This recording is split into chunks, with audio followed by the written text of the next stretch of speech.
We talk about our business all the time, but unit owners and townhouse owners are still a little confused. Most wouldn't have a clue that the management rights owner would be the largest stakeholder within the scheme. No. It's very different living in a community title scheme than it is to living in a freestanding home. Understand it. Tell what the top-up is and how that adds value to the management rights business. So it's the top-up of their... What do you see some of the things over your period of time that are affecting the industry? Diminishing letting pools and the increasing empowerment of body corporate committees. If you buy a management rights business, there's really only two ways that it's going to devalue. One is by...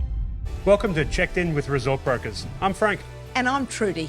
Join us as we explore the intricate world of the wider Australian accommodation industry. We're going to walk you through the ever-evolving landscape of hotels, motels, caravan parks, management rights and the communities, but most importantly, the stories that underpin them all. From market trends and expert predictions to the incredible personal stories and lessons learned, we're going to cover it all. Join us as we navigate this amazing industry together.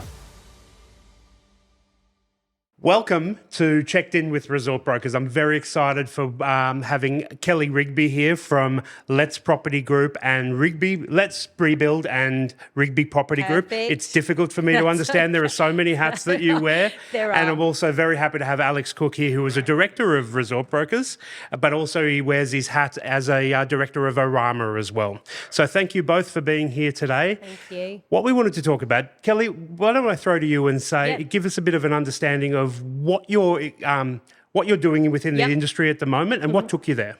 Okay, so I could go right back to the beginning, but I won't take that long. Well, I started Let's Rebuild. It's now rebranded to Let's Group. I started that back 4.5 years ago when I had my son.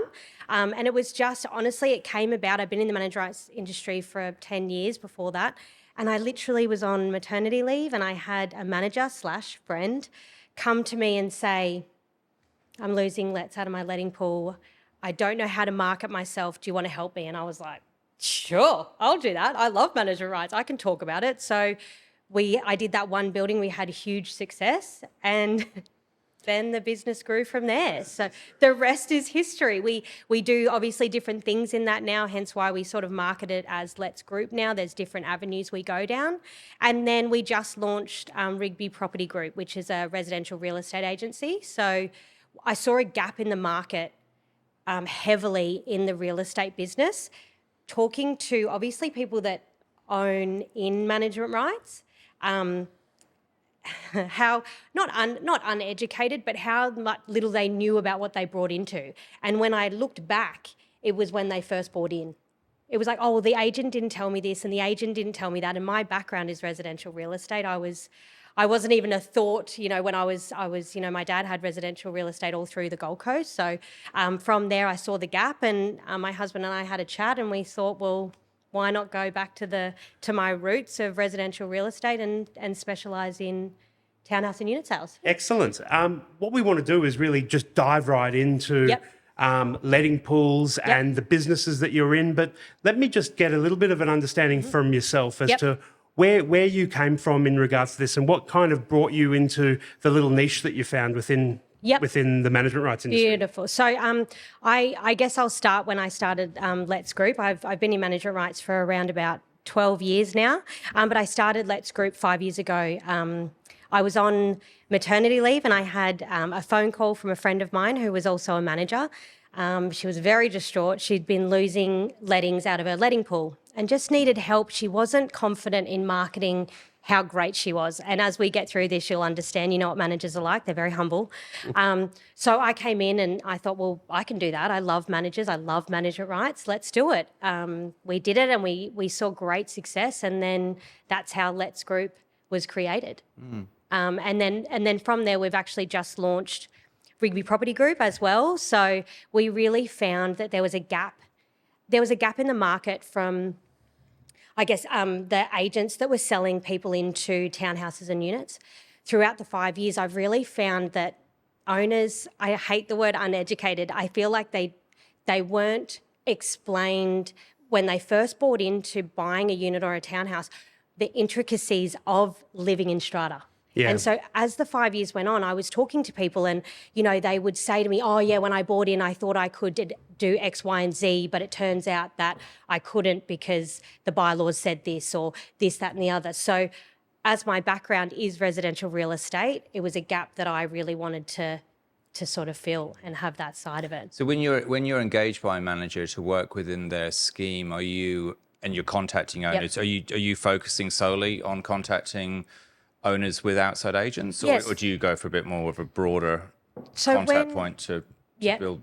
With Let's Group, when we are contacting and trying to obviously build their letting pool, when we first started, it was exclusively with externally managed units. Yep. And then we kind of broadened out into owners as well, because as you know, or that owner decides that they no longer fit in there, and they want, we want to make sure that the manager, is the first point of call. So we would obviously, our first target is really the externally managed units. And it's funny, as we grew and as I had more conversations with people that lived in Strata who had their properties managed by an outside agent, the fact that they didn't understand what management rights was just... It just blew my mind. Light bulb moment. Yes, it was just like I couldn't believe that these people who lived, lived in Strata and knew the manager, that when I spoke about them, they said, "Oh, I thought they just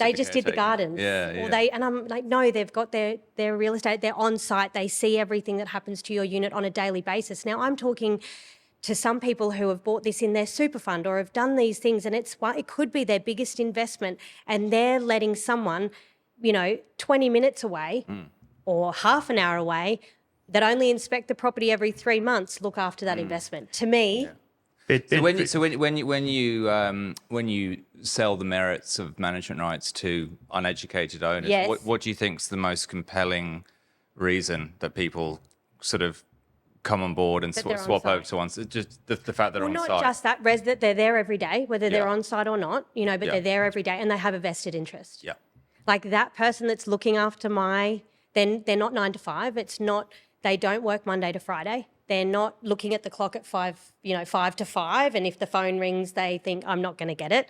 It's actually someone who lives and breathes that community. Yeah. The community is an important part. We've talked about this before, haven't we? It's all about the communities and the relationships. Yeah. And what we're trying to do here is by, sort of deconstruct some of the business and the livability, I suppose, in some of these strata schemes. Yeah. Alex, you've been working in this industry for 12 years? No, coming up for 15. 15. I was trying to dial it back because you look like you've only been in it for 12 years. Mate, it feels a lot longer. It feels longer. During this time, like you're the reigning, sales broker of the year. You've been in this industry. You're wearing your hat as a Rama. What are some of the changes and the challenges that you've seen over that time, especially in this industry and market that we're in now? What do you see some of the things over your period of time that are affecting the industry? Look, it's hard. It's quite a broad question. It's hard to summarise. But I suppose off the topic that we're speaking about at the moment, diminishing letting pools and the increasing empowerment of body corporate committees would be the two major issues at the moment. So really, at the end of the day, if you buy management rights business, there's really only two ways that it's going to devalue. One is by your letting pool reducing. The other is by not being able to get top ups. Yes. And the tenure of your agreements going down. And in recent years, there has been a propensity towards, when units sell, going towards owner occupiers. So we have seen falling letting pools, and off the back of perhaps certain less management rights friendly body corporate lawyers, we've seen a higher propensity towards, shall we say, difficult committees. So top-ups have become increasingly challenging. So those are probably the two areas from I suppose from a concern point of view. Yeah. Having said that, good managers don't experience these problems. You know. Well, I suppose unit selling to owner occupiers is something that you might have less control over. That's across the gamut of Southeast Queensland's got a bit of a perfect storm that influences our letting pools. But at the same time, there's still opportunity there, and there's opportunity, Kelley, to be a bit more proactive, I suppose, with your letting pools and see that there are some things outside of your control, but yet there are still things that you can do to make things easier for yourself and better for your business. Yeah, right? definitely. We really push, and I know it sounds so simple, but newsletters. Just contact, let them know you're It's there. part of a communication strategy. Oh, it just, I was even speaking to a manager yesterday, and we were talking about newsletters and, do they do them? And they, yeah, we do them, every quarter. We only send them out to our letting pool. Why? Right. Yes. Why? Yes. Then Why? You're the captain of the ship. That's what I call them. You're the captain of the ship. Everyone wants to hear from you. You're the community leader. You're there. If I owned, a unit or a townhouse and that manager was ringing me, I would be over the moon to talk to them. How's the mulching going? How's the pool? I mean, it's the simple things, but you have to understand that you're the captain of that ship and people want to hear from you. They want to know everything you know. And managers, I think, are sometimes extremely humble and don't realise how much they have in their, how much knowledge they have that people want. Yeah. So it's like, do a monthly webinar or a Facebook Live with your community. I don't know, anything just to build that. You want to be that person that everyone comes to, whether it's they're thinking about renovating, whether they're thinking about selling, whether you're a manager that sells, and even as a real estate agent and has my own real estate agency, I walk into a manager rights and I say to them, why aren't you selling?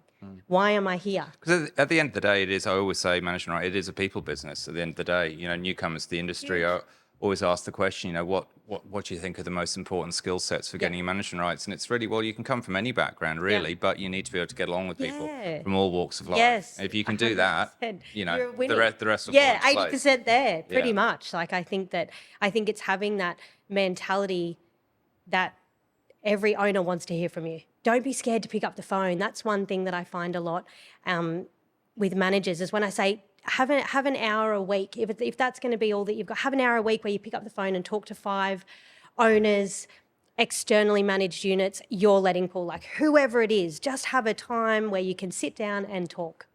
You need to be a people person for this, or at least understand that it is a people business, and that engagement is going to be how, from a very commercial perspective, is how you're going to protect your investment. Yeah, certain things are outside of your control. Yeah. Right, but if you're doing strategies that are mitigating some of the elements that are why you lose these appointments along the way, why you'd lose some trust, and they'd go to one of the local tenancy agencies down the road. Yeah. Alex, when you're looking at selling management rights, getting new operators specifically into the industry, when they see letting appointments dropping and stuff like that, that obviously affects the commercial reality of the business. Sure. How do you have that conversation? Well, it's a really interesting paradigm at the moment, because although almost universally, particularly throughout Southeast Queensland, although letting pools might be decreasing, we're finding, because rents are going up, and because CPI is relatively high, which obviously leads to an annual increase on a new body corporate salary, we're actually finding that the two are generally balancing each other out. So we're obviously encouraging people, if they are seeing a fall in the letting pool, also do some research into how that's affecting the overall income of the property, because in some cases we're actually finding the letting pool's gone down but the income's gone up. Yes. So that's and as we know, we've got a housing crisis at the moment. Rents have gone up substantially over the last couple of years and don't look set to stop. Inflation continues to rise, so CPI should be at a good level. So as I say, although we do have this general trend of when units sell, perhaps they're more likely to go to owner occupiers, increase in rents and increase in body corporate salary seems to be plugging the hole. Generally. Yeah, right. So there's still an opportunity there for people to, to be involved in this as a, still a very substantial business opportunity. Yeah. It's just about making sure that you identify some of these elements that could potentially be risks and opportunities to help, sort of bring your business together in a structured fashion. And the other thing I think worth bearing in mind, because we do have a housing crisis at the moment, I think you're finding an increasingly large amount of first-time homeowners buying apartments who won't live there forever. No. So I think you probably if the letting pool of a business has fallen in the last couple of years, a good argument is you're likely buying it at a low point. It's likely that over time people will move out, hold on to that unit as an investment, put it back in the letting pool. We've seen two sort of waves, haven't we? We saw that COVID wave, right? And then we've seen this more recent wave, which is the perfect storm in Southeast Queensland. We've seen, interest rates. We've got the economy moving in a certain direction. We've got the investment paradigm changing. We've seen people moving up from down south. Yeah. There's a lot of things that are moving at once. Kelley, what are you seeing on the ground when you're talking to people, when you're talking to managers? What are they experiencing? Like, obviously they're experiencing the loss of letting appointments, but what are they talking about? I mean, I guess, that's whenever I get the phone call, it's either about that or a top up. So they're my two, I guess, my main conversations that I'm having. Can you just explain what you mean by top up for the people that are more hotel and motel orientated that are going to be listening? Tell what the top up is and how that adds value to the management rights business. So it's the top up of their agreement. So it's really getting in, and obviously that's one of the key, where their value sits when they do go to sell. So having that top up process in place and things like that. And if they are going for a top up and they feel like they haven't had that support, they're the conversations that I have, or it's their first time obviously going through the top up journey, and they don't really, I guess, understand what to do and how to, I guess, gather those votes. Yeah. But again, for managers that are coming in, it's everyone. I don't want to say everyone's a vote because it sounds unhumanised. It's not that. It's creating a community where no matter what, you're doing your job so well that when you ring up that owner and you say, hey, I've got a favour, they go, sure, no worries, what is it? Yeah. And you explain to them, this is a top up and things like that, that they will just vote yes because it's the best thing for their investment in their community. So I guess that conversation is a big one that I'm having at the moment. So that one-on-one direct canvassing, that's the number one method you'd recommend to people for pushing top-ups? Yeah, definitely. I think we've found success. I've actually done the campaigning for them.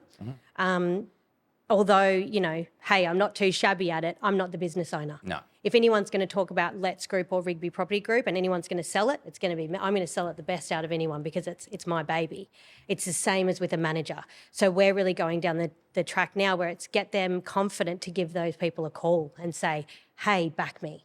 I've done a good job. This is what I've done. Let's get this top up and let me continue being the best manager I can be. Because a bit like the education piece that you mentioned before, it's quite often the reason people aren't getting the votes is because people aren't educated. And that's what we're seeing along the way from our side of it is just a little more transparency between the groups that are stakeholders in this, between the manager themselves, the body corporate committee and the ownership group, the body corporate manager who sees their job as being the administrative of the body corporate, but just a little bit more communication between these parties here and transparency as to how this business works. So for instance, a top up is not just about the manager, it's about keeping the value of the entire business and the value of their asset, whether they're owning or investing in there, keeping the value of that asset high. Yes. A good valued asset and a well topped up agreement means that you've got good manager, and whether it's that manager or the next guy or girl that's coming in to do that, good agreements invoke good managers. Yeah, right? 100%. And I think that's where I'm having those conversations really starting to come up. So, and again, when you say the education side of it, again, this is where I was doing phone calls for managers, and it's scary that 80% of the people I spoke with didn't understand a top up, thought that the manager was an employee and didn't buy the business. And that's where I found that education is key. Knowledge is power. We all know that, and I think if unit owners and townhouse owners actually understood our business, we talk about our business all the time. Yes. Like, we have seminars and we all get together and we all love it and we all talk about how great it is. But unit owners and townhouse owners are still a little confused. They're a little in the dark. They are a little in the dark. Yeah. So you say most wouldn't. You reckon most wouldn't have a clue that the management rights owner would be the highest, the largest stakeholder within the scheme. No. Yeah. That's an interesting point, right? So we're talking about transparency and communication within communities here. And so educating managers to be better at their jobs is one thing, but educating the communities to understand what that means is, that's an interesting point, right? Yeah, that's very much where again, why we just launched our new business is because I want to sit down with the manager and say, okay, well, what's coming up? Is there an AGM? Is there a top-up coming up? Okay, so when the buyer comes in, I want to sit down and say, have you lived in a community title scheme before? No. Okay, great. This is what this all means. This is what this means. Here's the manager. Have a meeting. Now you all know. Okay, great. It's just, I feel like disputes happen because of The lack of knowledge. Because if I can give an example, or lack of communication, yes, or a combination 100%. of the two. Yeah. Like for an example, if an owner is locked out of a unit and they ring the manager at midnight, and the manager is disgruntled and annoyed that they have to go and open the door because it's not their duty to do that, the owner doesn't understand that. All of a sudden, the owner and the manager are now At loggerheads. at loggerheads. The manager does it, but disgruntledly and gets annoyed. Where if the owner was educated and rang the manager and it was a favour, like, I'm sorry, can you please come and knock my door? I'm really sorry. That's all of a sudden the manager goes and does it as a favour. Well, then the owner then looks at the manager and says, what a good bloke. He just opened the door for me at midnight and I know that's not his duty. Yeah. Where at the moment I feel like people, and that's just throwing it out there. And that works both ways. It's also a recommendation to the manager, maybe go above and a bit above and beyond from time to time. Always. Like, I'm always going above and beyond, but I want the unit owners to understand that the manager is going above and beyond. Yeah. There's no point going above and beyond if the person doesn't know that you are. Yeah. That's what I mean. We see it, don't we, where the expectation, Yes. I've got a saying where expectation is the root of unhappiness, right? Yes, and so true. If you're expecting your manager to be a concierge, yes. well, is that your fault or is that the manager's fault for not communicating what their thing is? And it might be opening a door at midnight, but it also might just be educating that the process is slightly different. Yeah. Here's the number to call the locksmith because I'm not going to be here at that time, or I'm going to be asleep like a normal person. One of those things. Yeah. But it's if you're coming at it from two different perspectives, that's where that's where it breaks down, right? Yeah, exactly right. So I think knowledge is key. Like, I think if everyone, within a community understands how it all works, then I feel like there'll be less disputes. And that's, the key to everything. I think at the moment I've had too many managers call me in tears, and I want to stop that because it's heartbreaking, and I know you all would have had them. Yes. And it breaks your heart because, I had one the other day and she's now a very close friend of mine, and she's just distraught because what's happened to her business. But it was through, I feel, yes, of course there's all different aspects of it, but I just felt like it could have been stopped if her community understood her role a little bit more. Now, whether that's her fault or anyone's fault, it was just upsetting. And what's her issue in this? Is she failed to get a top up? Or? She didn't. She didn't get a top up. And I know probably didn't canvass properly. Well, she did. Like, the thing is, she's just got a really disgruntled committee. Yeah. And that comes from a variety of perspectives. I know that we've seen over the course of the last decade or so the understanding and acceptance of management rights has gone through a shift. Like there was a stage where we had a lot of investors and not a lack of deliberate engagement. Yeah. If I can talk Yes. generally about it. Yeah. And so we're moving into a stage where I guess the stakeholders, Alex, and maybe talk a little bit about this. The stakeholders are a little bit more engaged. You mentioned before that the body corporate solicitors are a bit more active than maybe what they've been in the past. Are we seeing a shift towards all the stakeholders flying a bit more of a flag in this space, or is it just a general cyclical thing because of the economy? Look, I think definitely if you look at from a transactional, obviously we're brokers, we sell from a transactional point of view. A major part of selling any management rights is the assignment process and the due diligence process. That used to be a 4-week process, and the assignment was really just a meet and greet, tick a box, and you're in. Yeah. That's very different. Obviously, you've come into the industry more recently, so you'll know better than anyone. It's very different from that. The whole notion of going through questionnaires and business plans and really being put through the ringer as the status quo for an assignment process is fundamentally a fairly new phenomenon. Really, that's something that's cropped up. Probably over the last 4 or 5 years. We could even say it's escalated now. It's in some. Look, I think some lawyers take it too far. I think in some cases you can certainly look at it as a fee racking exercise. But in some cases, on the other hand, perhaps being a little bit more accountable as part of the assignment process, and being made to prove yourself, and going through the process of getting to know the committee. Maybe it's not such a bad thing.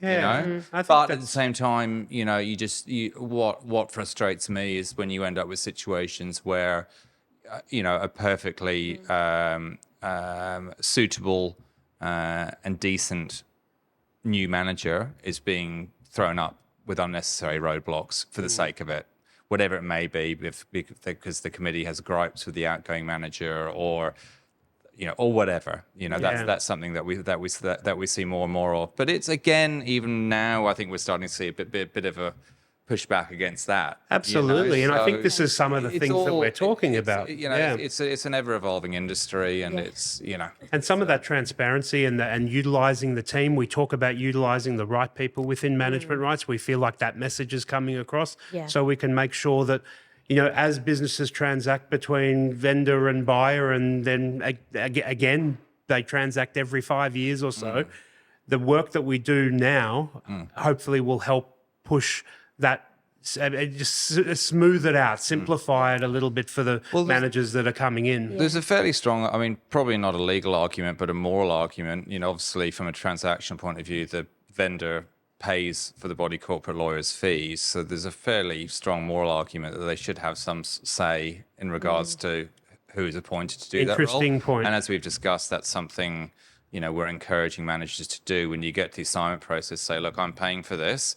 Here's 3 lawyers. I hear their quotes. Would appreciate if I'm happy to pay for one of these. So I think outgoing managers trying to take a bit more control that's a good idea. over what body corporate lawyer is appointed. Of course, the committee's got no legal obligation to take that advice. Yeah. But if you've got a reasonably good relationship, you should be able to push it in that direction. We've seen some of it, and tell me what you think, Kelley, where we've seen some of these relationships, because the new manager comes in, that assignment process to get them through that last stage of the into the settlement process is always generally between the incoming manager and the body corporate, right? Or at least the body corporate committee. Yes.